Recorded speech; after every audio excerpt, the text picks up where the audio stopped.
Comment créer un formulaire dynamique sur Excel sans saisir de code VBA? Bonjour à tous, c'est Alex d'excelformation.fr et dans cette vidéo, je vais vous montrer comment utiliser une feuille de calcul en tant que formulaire qui va permettre de saisir des données directement dans une base de données centralisée. Pour cela, nous avons ici donc un exemple à l'écran dans lequel il nous suffit de venir saisir le nom, le prénom, le sexe, l'adresse, le code postal et la ville d'une personne, puis de cliquer sur le bouton Enregistrer pour valider la création des données directement dans la base centralisée. Alors vous trouverez très régulièrement de nouvelles vidéos sur la chaîne, alors pensez à vous abonner et surtout à activer la clochette de notification afin d'être sûr de ne manquer aucune astuce et de devenir rapidement un pro d'Excel.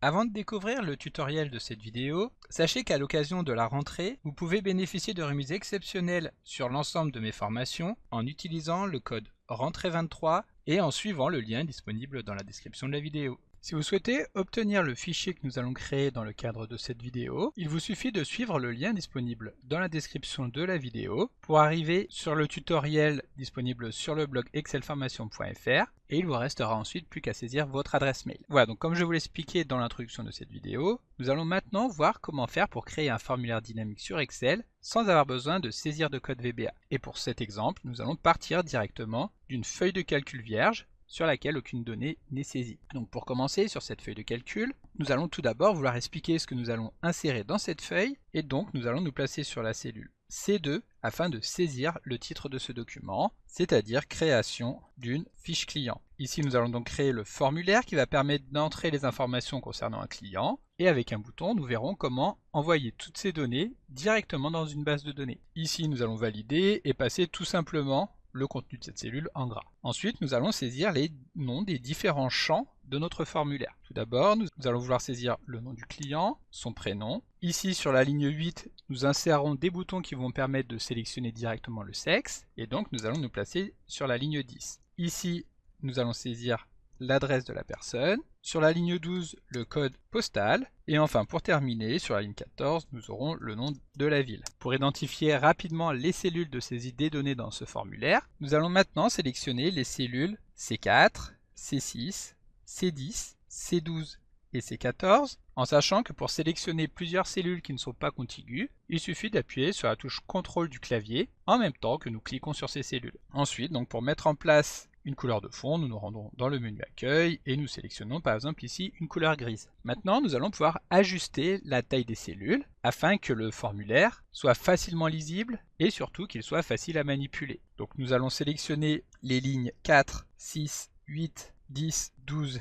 et 14, ainsi que la ligne 16 dans laquelle nous viendrons insérer un petit peu plus tard le bouton qui va permettre d'enregistrer le formulaire. Ensuite, nous allons agrandir la hauteur de ces lignes pour les passer par exemple à 27 pixels. Alors ici, bien entendu, tout ce que je vais faire dans cette vidéo, je le fais à titre d'exemple. Libre à vous d'ajuster et de paramétrer votre formulaire comme bon vous semble. Voilà, donc maintenant nous allons sélectionner les lignes intermédiaires, donc 15, 12, 11, 9, 7, 5 et 3. Et cette fois-ci, nous allons réduire la hauteur, par exemple ici à 11 pixels. Ensuite, nous allons élargir les colonnes B à 100 pixels et la colonne C, nous allons vraiment l'agrandir pour pouvoir saisir beaucoup d'informations, par exemple ici à 230 pixels. Donc comme vous avez pu le constater, pour agrandir une colonne, nous commençons par la sélectionner, puis nous faisons glisser donc la bordure qui se trouve donc à chaque extrémité de l'entête de la colonne. Voilà, donc maintenant les cellules ont la bonne taille, il va nous rester à ajuster la manière dont les contenus sont saisis à l'intérieur de ces cellules. Pour commencer, nous allons sélectionner l'intégralité des cellules de la feuille de calcul,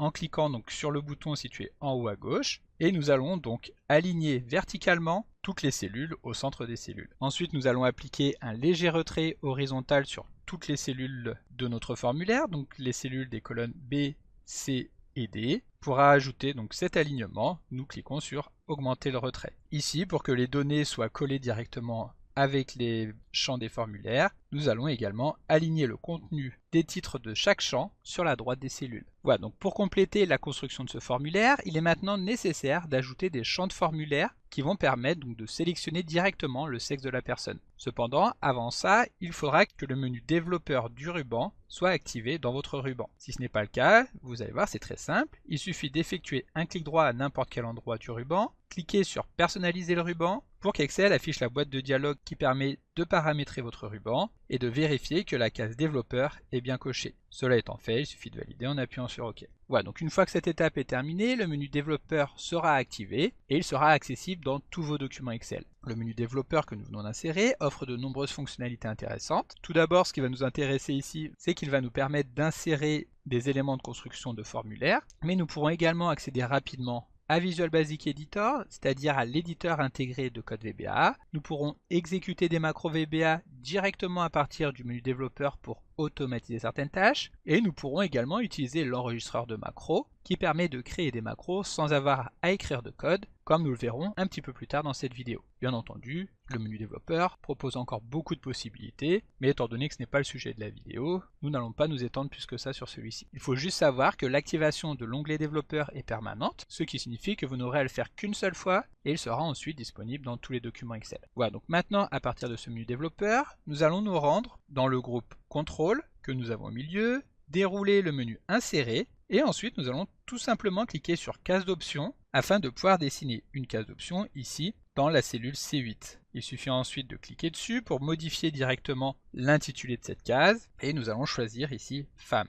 Ensuite nous allons effectuer un clic droit sur ce champ afin de pouvoir lui affecter une cellule qui va permettre de le lier directement avec la feuille de calcul. Ici nous cliquons sur la flèche de cellule liée et nous choisissons la cellule C8. Lorsque nous validons en appuyant sur Entrée, nous allons pouvoir constater que si nous cochons donc la case Femme, alors Excel va affecter la valeur 1 dans la cellule C8. Ici ce n'est pas visible étant donné que la case d'option est située juste au-dessus. Il suffit de sélectionner la cellule C8 pour voir la valeur 1 ici dans la barre des formules. Voilà, donc maintenant nous allons dupliquer la case d'option en la sélectionnant et en appuyant sur les touches CTRL D, D pour dupliquer. Nous allons ensuite placer la deuxième case d'option toujours sur la cellule C8. Nous allons modifier la valeur de celle-ci. Elle permettra donc d'identifier les hommes. Ensuite nous allons réduire légèrement la largeur de cette case afin qu'elle ne dépasse pas de la cellule C8. Maintenant si nous choisissons cette seconde option, et que nous sélectionnons à nouveau la cellule C8, comme vous pouvez le voir, la valeur saisie dans la cellule C8 est bien la valeur 2. Si nous choisissons femme, elle repasse à 1 et homme, elle est égale à 2. Voilà, donc le formulaire est maintenant créé et nous allons pouvoir le rendre dynamique en ajoutant des contrôles sur chaque élément. Pour cela, nous allons commencer par sélectionner la cellule D4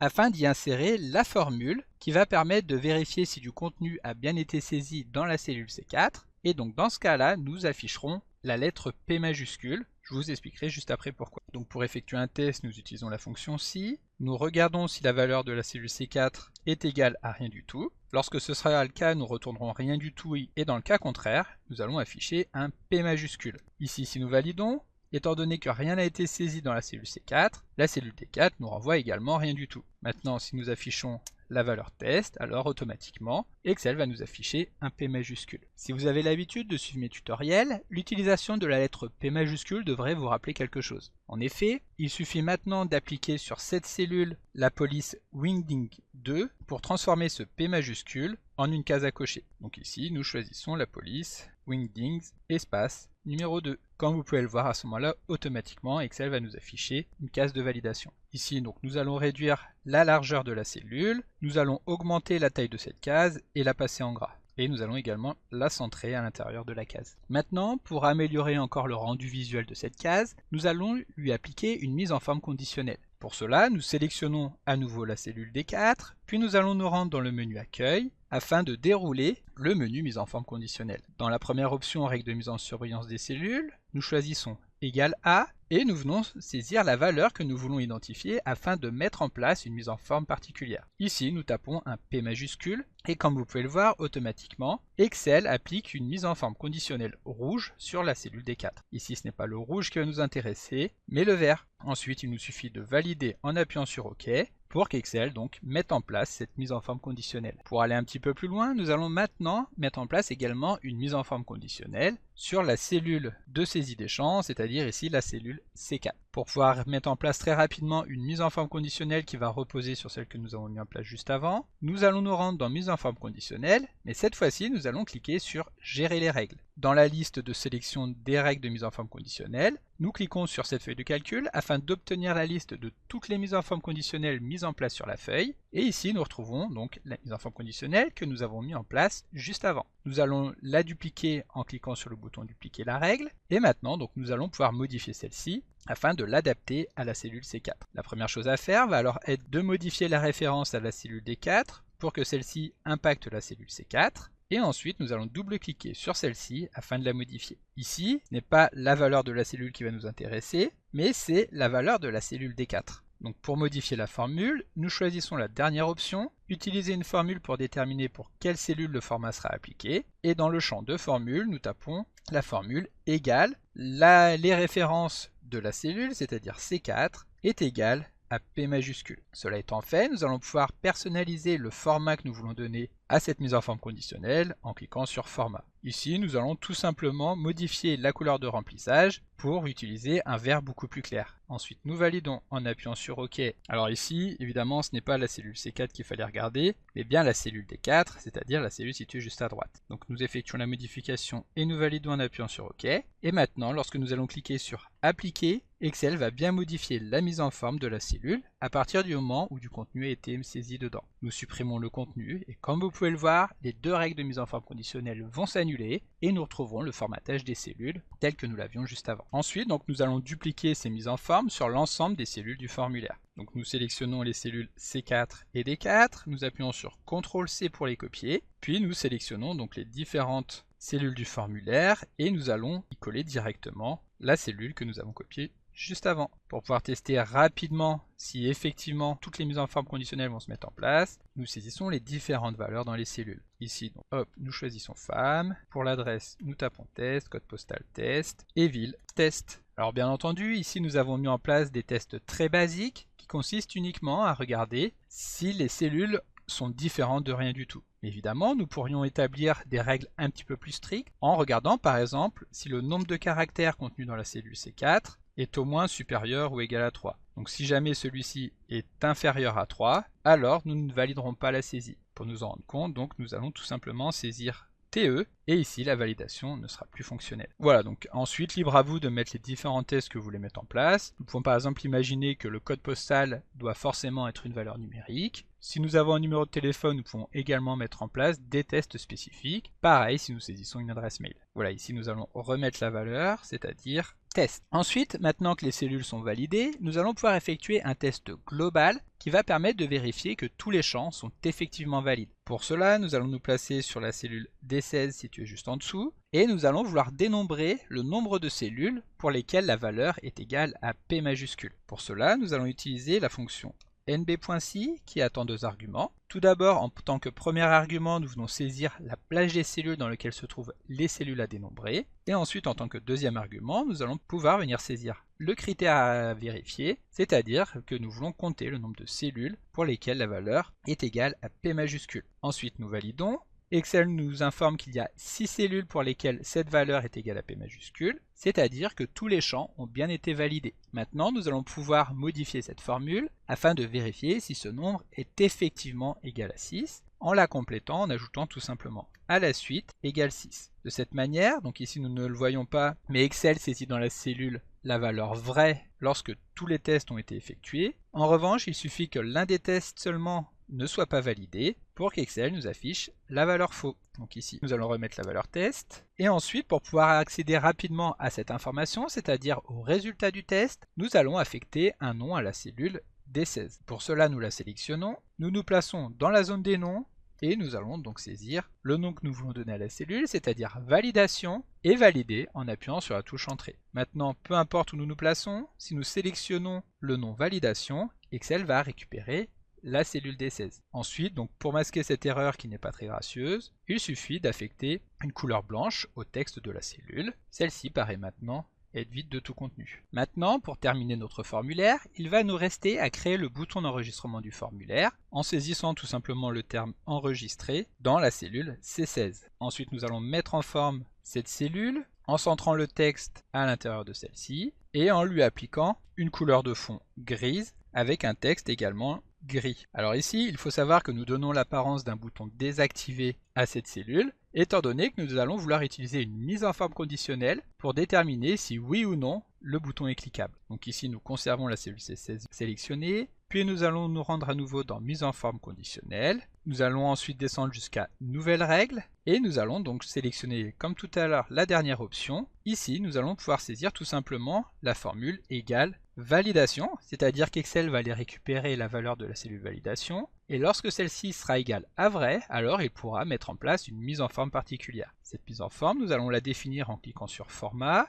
Nous allons choisir une couleur de fond bleue et une couleur de texte blanche, qui donnera donc une apparence un petit peu travaillée à ce bouton. Ensuite nous validons en appuyant sur OK, et ici, étant donné que tous les tests ont bien été validés, Excel va donc donner l'apparence bleue à ce bouton. Comme tout à l'heure, nous supprimons une des valeurs et le bouton est à nouveau gris. Alors bien entendu, ici le bouton n'est pas cliquable, c'est uniquement la valeur de la cellule qui a été modifiée, mais nous reviendrons un petit peu plus tard pour voir comment faire en sorte de convertir une cellule Excel en un bouton cliquable capable d'effectuer une opération. En effet, il est maintenant temps de créer la base qui va permettre d'enregistrer les données. Pour cela, nous allons renommer la feuille de calcul sur laquelle nous sommes en train de travailler. Nous allons l'appeler formulaire, ce qui va nous permettre d'insérer une nouvelle feuille en cliquant sur le petit bouton plus, que nous allons cette fois-ci appeler base. Ensuite, nous allons nous placer sur la cellule A3 afin de saisir les différents en-têtes de notre base de données. Tout d'abord, nous allons vouloir enregistrer l'idée de chacune des lignes que nous allons y intégrer, puis nous allons récupérer les différents champs de notre formulaire, donc nom, prénom, sexe,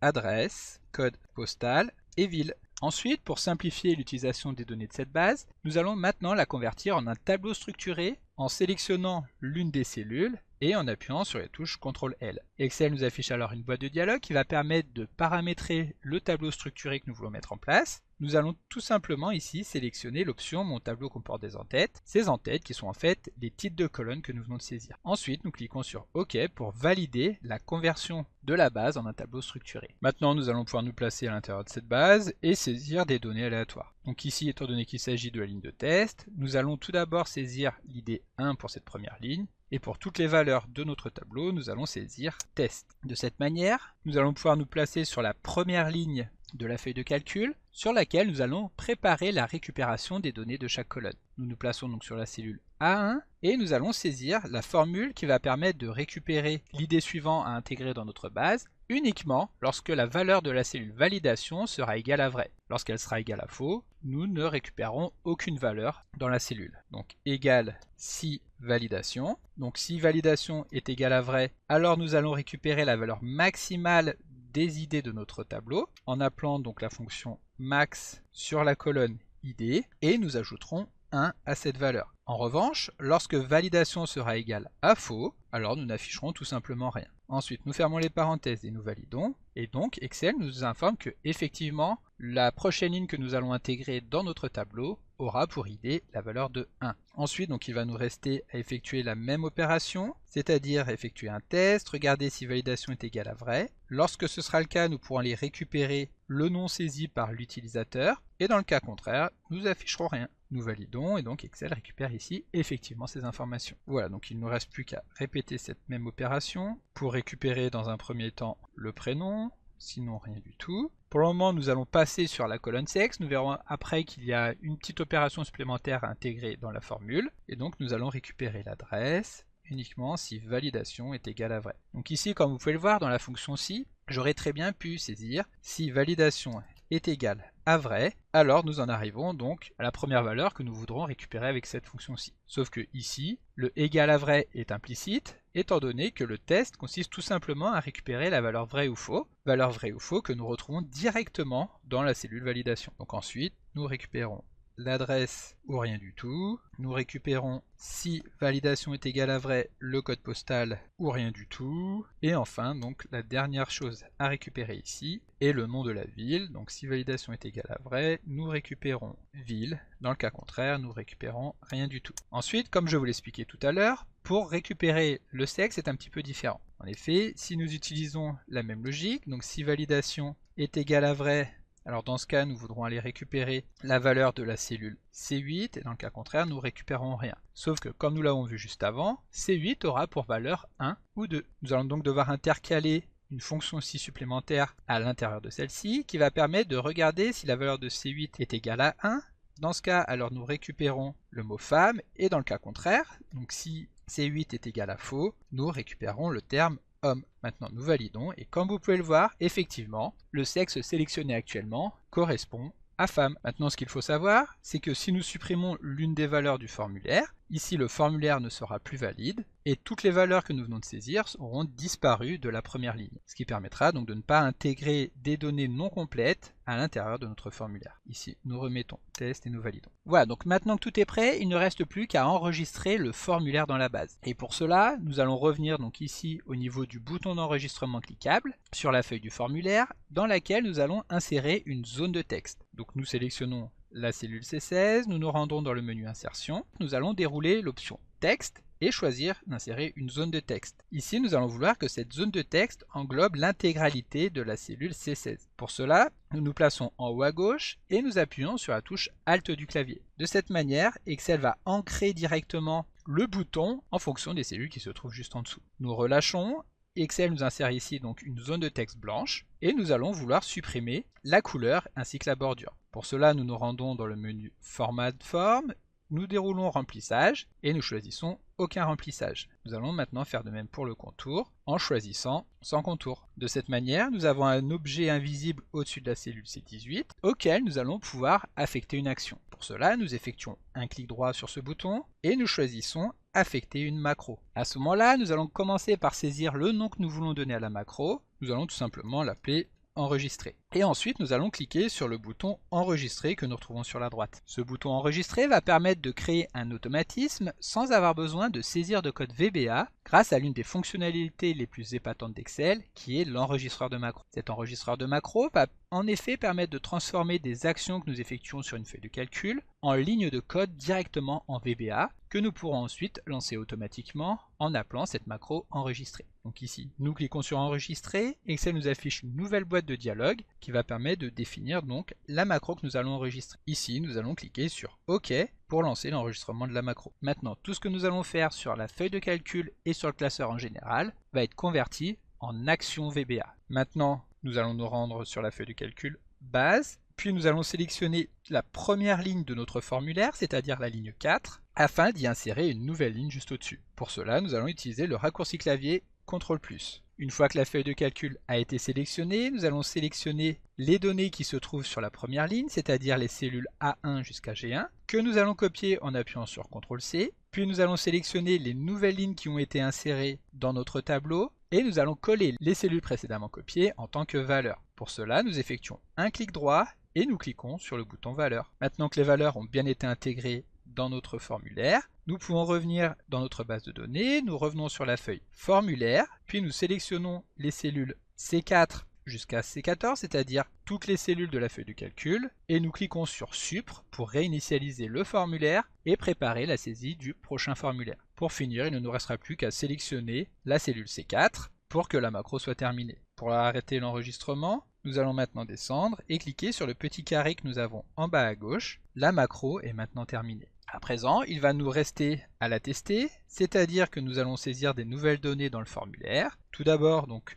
nous allons enregistrer la fiche client de Jean Dupont. Jean Dupont qui est un homme et qui habite au 123 rue des Roses, code postal 56 780 et la ville c'est l'île aux Moines. Cela étant fait, nous validons l'enregistrement en appuyant sur le bouton enregistrer. Nous avons vu ici que quelque chose s'est passé en arrière-plan et si nous revenons sur la feuille base, nous allons bien retrouver donc les données qui correspondent à Jean Dupont. Ensuite, donc pour terminer, nous allons vouloir retirer le quadrillage que nous avons juste en dessous en nous rendant dans le menu affichage et en décochant l'option quadrillage. Et voilà, donc notre formulaire est maintenant disponible et comme vous l'avez vu, son utilisation sera très simple et permettra d'enregistrer facilement des données dans une base de données. Une dernière petite information, étant donné qu'ici nous avons enregistré une macro VBA dans le classeur, il ne faudra pas oublier de l'enregistrer en tant que fichier XLSM, c'est-à-dire en tant que classeur Excel qui permet d'enregistrer des macros. Sinon, lorsque nous allons le fermer pour le redémarrer, alors les macros auront été supprimés.